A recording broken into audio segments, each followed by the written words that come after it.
All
right, guys, kind of stacking.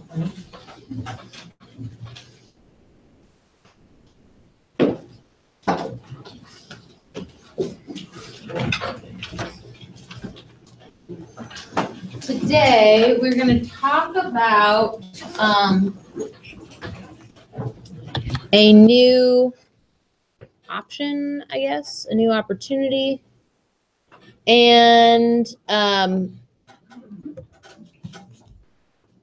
then look at kind of an example project for what it is we're going to start creating with our free reading book. So, I've seen a number of you really push yourself. We should be like cruising into 3/4 of the way, if not slightly beyond, by Monday. Because now, like, by Friday, what we're going to do is finalize the concept. You kind of got two that you were thinking about for your Canvas assignment. And now, like, that we will look at an example of this in just a second. And having that guide you as you continue to read all of this is going to be kind of important.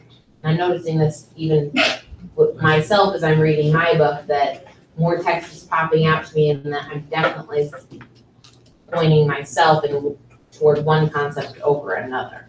So maybe you're finding that true, that you're book is kind of offering up more evidence, more examples of one over the other. Okay? But before we get into this, I want to revisit something I talked about on the very first day of the trimester, and that is Poetry Out Loud. Okay, Poetry Out Loud is a national competition that's gearing up right about now all over the country. City High participates in this, in that we, well, I'll show you some examples. But I am making it mandatory for only honors students. If an English 9 student sees kind of what we're pulling together and says, yeah, I think you're good at that, there's some extra credit involved in a very rare offering on my part. I never do extra credit, but this would be one. So kind of how this works, it's a competition of poetry recitation. To recite a poem means you memorize a poem that you did not necessarily create. And in fact, for Poetry Out Loud, you are borrowing a poem from a published, usually famous author. And then you're presenting. It's not so much performance as it is a rehearsed presentation of that poem. Okay? So with that,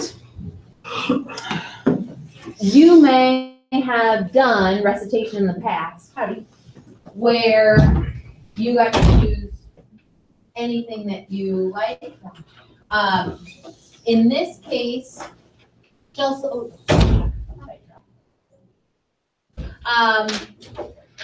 Silverstein might have been perfect for last year, but this year the expectations are a little bit more heightened. So there is an online anthology for everybody participating in Poetry Out Loud. And literally thousands of poems. I think there's like 3,100 poems on this site to choose from. Loads of choices. You could choose something short, you could choose something long, you could choose something new or something old. You could choose something rhyming or something that's written in blank verse. That's what it's called when a poem does rhyme. And a wide variety of different topics. You know, we don't all have to do love poems. Poems about being mad at your friends. I tell a poem about today.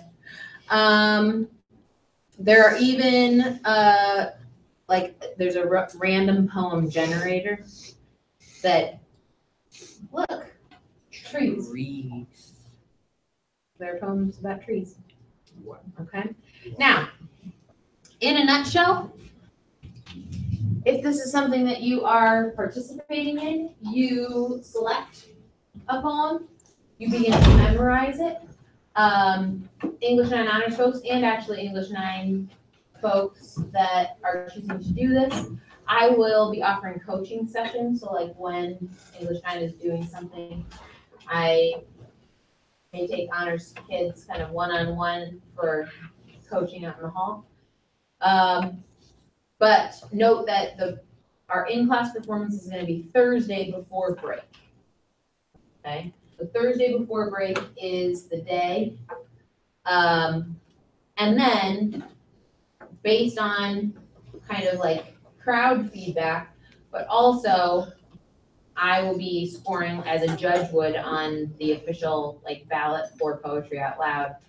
We will be advancing one of our participants onto the school-wide celebration. And it's really not a competition, it's more of a celebration. But there are like 9th, 10th, and 11th graders participating. Okay. So that is that. If you are an English 9 and you're thinking about this as being an option, soak in it a little bit. I don't need to know until really Friday, actually really next Monday. But I will be chatting with all interested parties on Friday. But before you like think about, is this really for me? I want to show you just a couple of examples. These are 2 examples from the national contest, okay? So these are like tops. But what I kind of want you to notice is the idea that the performance aspect itself, they're just standing there. It's not like you're watching a play, okay? But you see the story come to life in this poem. You see the use of facial expressions. You see the color in these reciters' voices, so that it's not just I am reciting a poem, I'm trying to remember, and that's the only facial expression I give my audience. Okay? That you are like bringing this poem to life, even though you are just planted at, for the national contest at a microphone. Okay. Joe, we get the lights for me. This one is a contemporary poem, which means it is new. Okay. And it's by Billy Collins, who was the poet laureate for the United States for a long time. You also will notice that the subject matter is pretty relatable. It's a poem called Forgetfulness, and it talks about, particularly as this poet is aging, he's forgetting things he never thought could be possible to forget.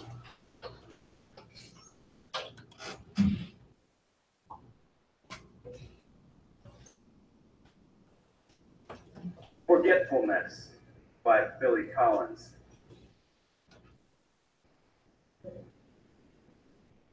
The name of the author is the first to go, followed obediently by the title, the plot, the heartbreaking conclusion, the entire novel, which suddenly becomes one that you have never read, never even heard of.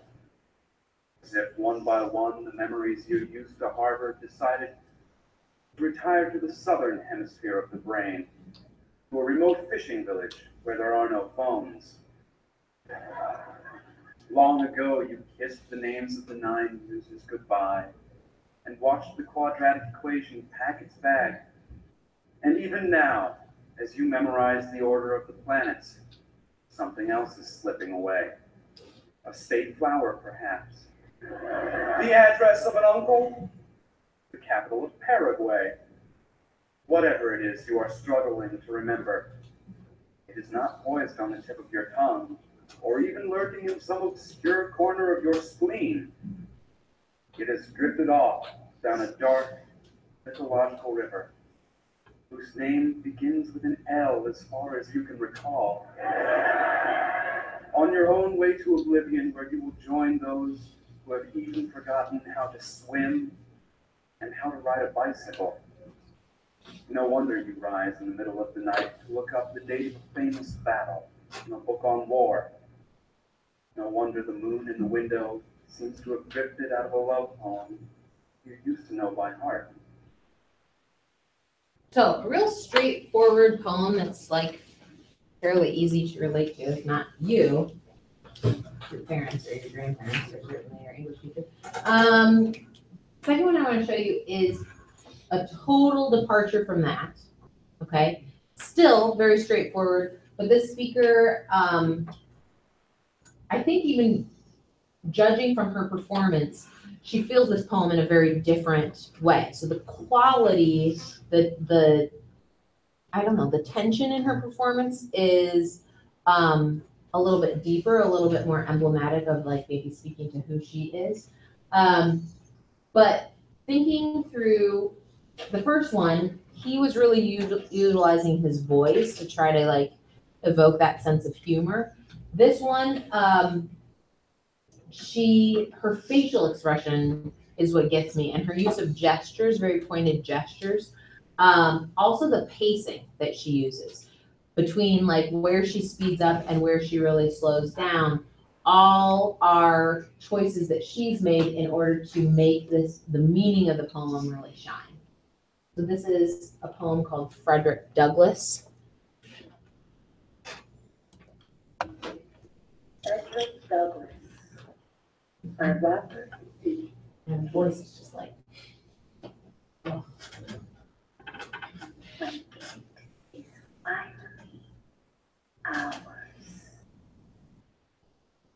This freedom, this liberty, this beautiful and terrible thing,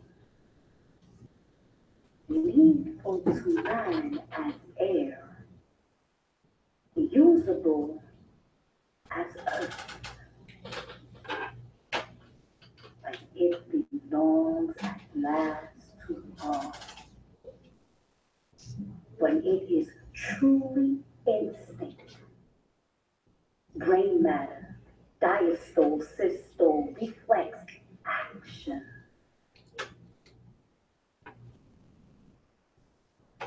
When it is finally one. When it is more than the gaudy mumbo jumbo of politicians. This man, this Douglas, former slave, this Negro, beaten to his knees, exiled, visioning a world where none is lonely, none hunted. Alien.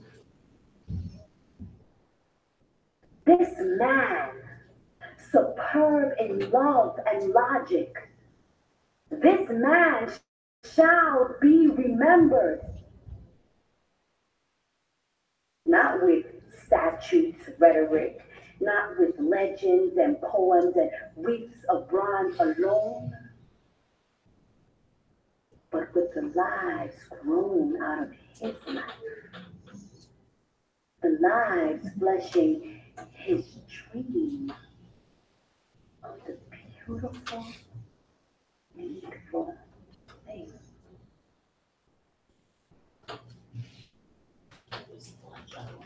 okay, like, so with that,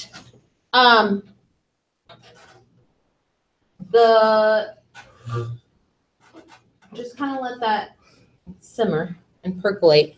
There are a number of you that I know would be really quite good at this, so I wanted to extend it to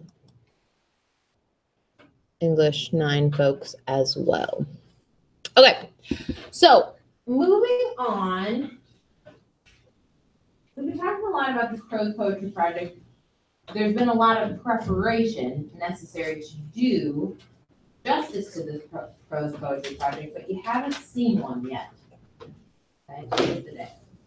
This example here is my class set, so please don't write on them. We're going to turn these in.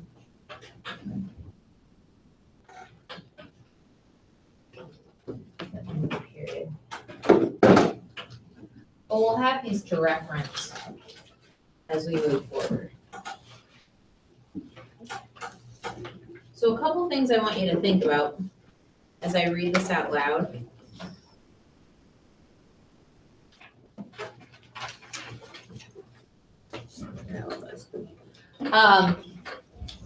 What do you notice?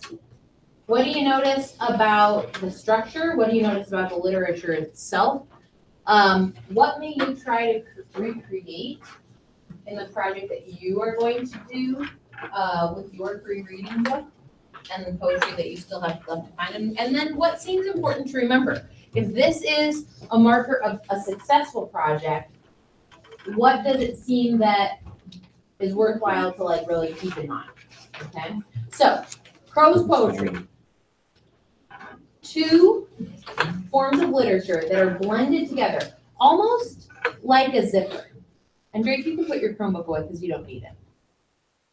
Almost like a zipper, like the tines of your zipper folding together. But one form of poetry or one form of literature really speaks to the other and vice versa. So prose, just to clarify, Prose is your novel, okay? Prose is literature or writing that is in sentence form and is organized into paragraphs, okay? Poetry obviously follows a more poetic definition where like line breaks are shorter, where the logical sense of a poem doesn't necessarily, that's not the end all be all, where they may or may not rhyme, things like that. Okay, so that's it, class, as Lloyd says at the sound of the bell. I'll see you all tomorrow. Eddie, could you stay a minute? Historically, when he's asked to stay after class, it's trouble. But since he hasn't been talking, that particular kind of trouble has stayed at a distance. He drops his backpack and sits in the desk closest to Miss Lloyd's. I've enjoyed you in class so far this year, she says to him, and he smiles. Of course, your silence has been a gift, if your reputation is even close to accurate. And he smiles and nods. But I'd rather have you talking, Eddie. She steps forward and puts a hand on his shoulder. I'm so sorry for all that you've lost, she says. I was at your father's funeral, and I know you stormed out because you loved him and because of how unfair it seemed and how much it hurt. Eddie grits his teeth, but he can't stop the tear breaking the surface tension at the corner of his eye. And then Billy, she says. What should bring a flood of tears actually brings a smile, but Miss L misreads it. She thinks it's born of some small memory, when it's actually born of the knowledge that even when I die, I don't go away. Life has never been easy for Eddie Prophet. Throughout his life, he had had trouble maintaining focus, knowing when to stop talking. Despite all of his talking, only a few people really get Eddie and see him for who he really is. In Chris Crutcher's Sledding Hill, Eddie's dad and his best friend Billy die suddenly within a few weeks of each other, and Eddie stops talking altogether. Meanwhile, Eddie finds himself in the middle of a censorship battle at this school. In her poem, Paint Me Like I Am, Delia Garcia, like Crutcher, explores the idea of coping with grief and being seen for who we truly are. Why don't you paint me like I am? Paint me happy, laughing, running down a path of happiness. Paint me with a smile on my face. Paint me with long, wavy black hair, my rosy cheeks. Paint me sunflowers, red and white roses. Paint me with bears, rabbits, and baby deer in my arms, dancing around me. Take me somewhere wonderful. Somewhere where there's sunshine and a light blue sky, with butterflies floating around a lovely sky. I have to say something, Eddie, she says. I don't know whether or not it's appropriate, but it is something I care about so much about.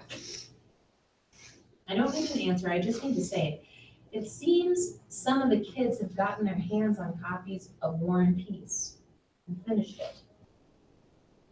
Mrs. Madison accused me of providing it. When I told her I confiscated the books except for yours, just as she had instructed, she said, he's one of ours. I don't know exactly what that means, but I assumed it meant you're in favor of removing the book. I would never tell a student what or how to think, but, and her eyes are filled with tears. I hope it's not true. I believe in stories, Eddie. I believe stories have the power to heal. I believe in ideas. Eddie looks up and smiles. He smiles so bright that Ruth Lloyd can't take it wrong. He smiles so bright he might as well say, I believe in ideas too, Miss Lloyd. Don't sweat it. She's so worried about what she's thinking, she misses Eddie's message.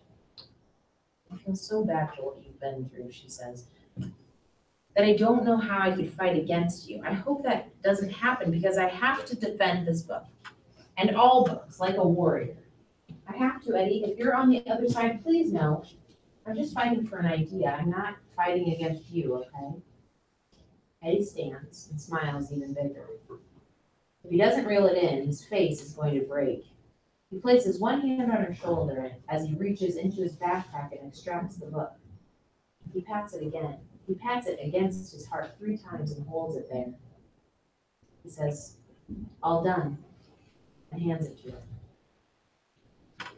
Paint me without my sadness. Paint me without my sorrow. Paint me without my tears. Paint me so my pain won't show. Can you see the face telling me to paint me happy? Paint me with life. But most of all, paint me free. I butt out on Eddie's run this afternoon because I see he wants to be alone. Eddie's legs pump hard as he moves it into the slight hill, and he feels stronger with every stride. From now on, nobody's taking nothing from me. I'll read every book they try to get, and buy every rap CD they try to put their stupid little list. I might run War and Peace for student body president. The slap of his running shoes on the pavement quickens, and he hardens his resolve. As always, the more stress on his body, the clearer his thoughts. If Coach were smart, he'd give Eddie a real hard math problem right before every race and offer him a Dixie Chick CD if he could solve it by the end. Eddie would be a world record holder. And this story is going to have a great ending, even if everybody dies. So, you've never read the story, guess what, neither have I. Oh, wow. And you've never probably heard the poem. But what is it that you notice? If this is a marker of a successful project, okay, a successful student project, what do you notice about like its creation, how pieces fit together, its structure, what it maybe tries to communicate? What do you notice?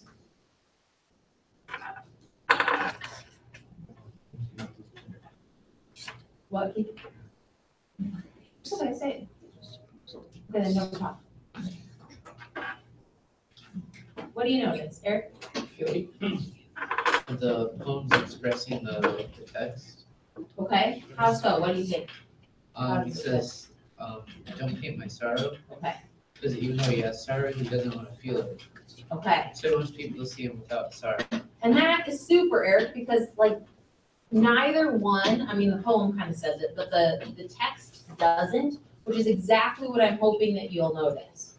So we know that this kid is in a position where he has an opportunity to feel a lot of grief, but the poem kind of speaks for the character, okay? Like, you want the literature, the prose, to line up with the poetry conceptually, kind of thematically, but it doesn't have to be matchy-matchy. Like, notice, the poem doesn't speak of grief and loss, doesn't speak of overwhelming sorrow. It's sort of like the poem is kind of advising the character, where the character is living out the words of the poem in his own way. So it doesn't have to be exact, but it does have to be in conversation. And that's kind of the creative freedom that I want you guys all to feel as you're piecing this together. Really good thing to notice. What else do you notice? How do you figure this text was ordered? If you had to fancy guess.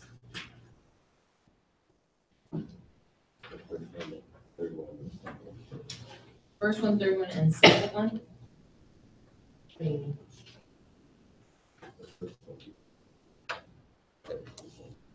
This one? Okay.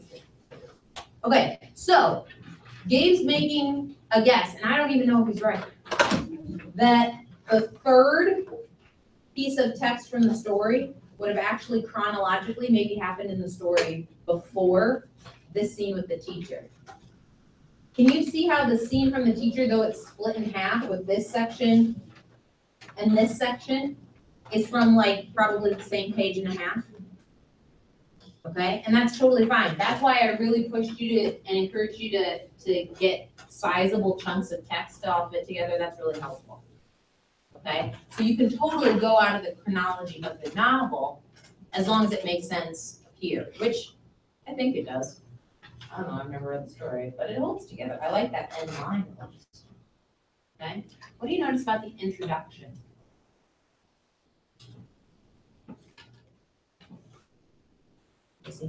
It gives some background info, so it's not like completely random. Okay, Research. good. So I feel that a couple of questions from the Canvas assignment where you gave me your concept 1 and your concept 2 and your chunks of text. Do we explain why it shows the concept? Yes, but not yet. Okay, this is the opportunity. This is where you, as the performer and the creator of the project, kind of come out and explain like how you imagined they fit together. Give a little bit of background, only the background for the novel and the poem that an audience really needs to know to be able to get it. Okay. What about its placement? Introduction should come first. This one's messed up. What's the benefit of putting an introduction as the second piece, second chunk of text that's there? Joe, idea?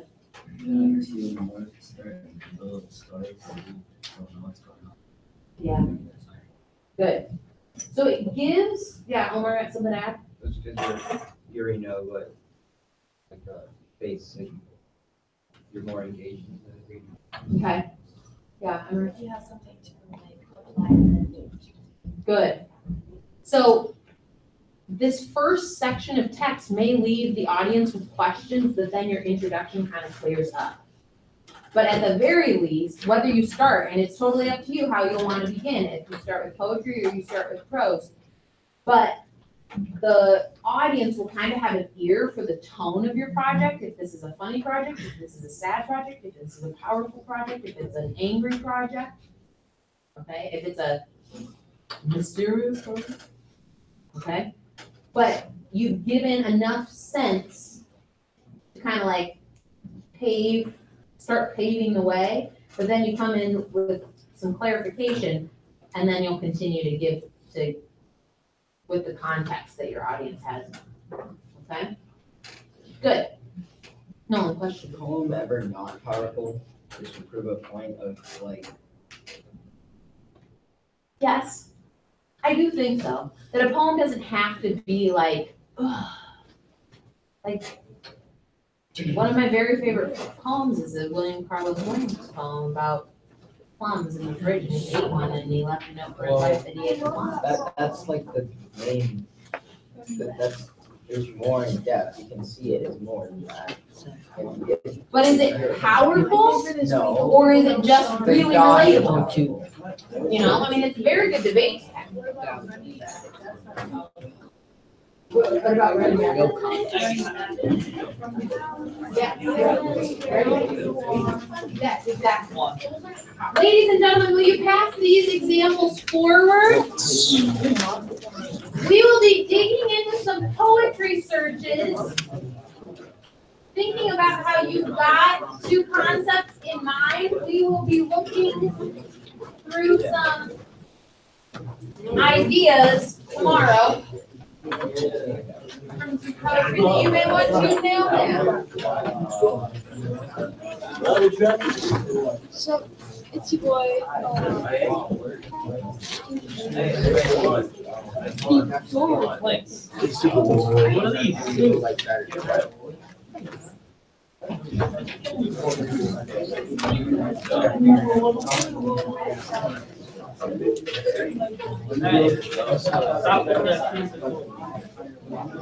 What's the difference between a sloth and a badger?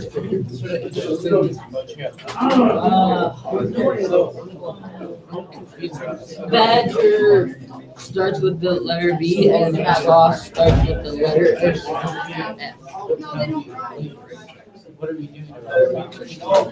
Okay, I was also right. I mean, like, if I'm an honor shooter, I'm looking for this extra credit opportunity to really participate.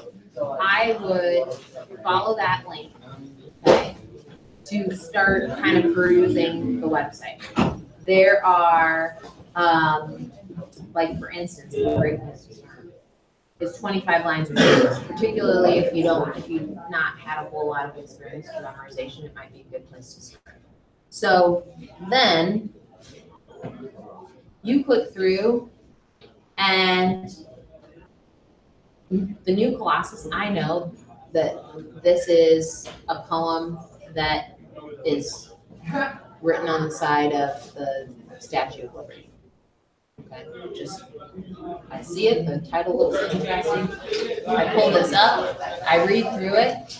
As long as I can kind of understand what it means and understand like what I would want to emphasize in terms of like how to perform it, it could definitely be a possibility. So I could bookmark it, or I could share it back to myself. I could even print it out in terms of my possibilities and keep going.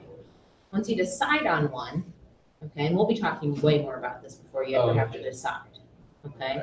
But once you decide on one, then, and let's say this is my poem. Then you start to work through some memorization techniques that I've got for you. And then on the day, it'll be memorized, okay? Like, we'll have loads of practice time. And I would come up just in front of class and recite it just like those guys did, just to you guys in my brain. And then everybody will clap for me. That's pretty much how it is. I mean, it's like, it feels like a big deal just memorizing a poem, but it's really fun.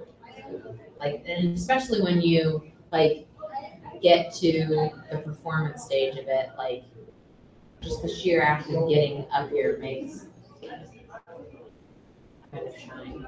I don't know, I just feel like poems aren't particularly my favorite, but I like to like look farther into it. Yeah. That's like it's one of my favorite parts of poetry, like looking farther into the poem. Good, I think this could be really good then, Eric, like, and we can find, especially if you're not typically gravitating toward like the poetry stuff. I mean, there are loads of really cool poems about war, about like, life on the street. You got Tupac Shakur represented in this, you know, really running a gamut of what's new and old and what messages are examined. I think there'd be a way to do it, trying to do something that you'd be interested in and that you'd feel it. So I like that you're interested. Hold on to that because I think you'd be great at it.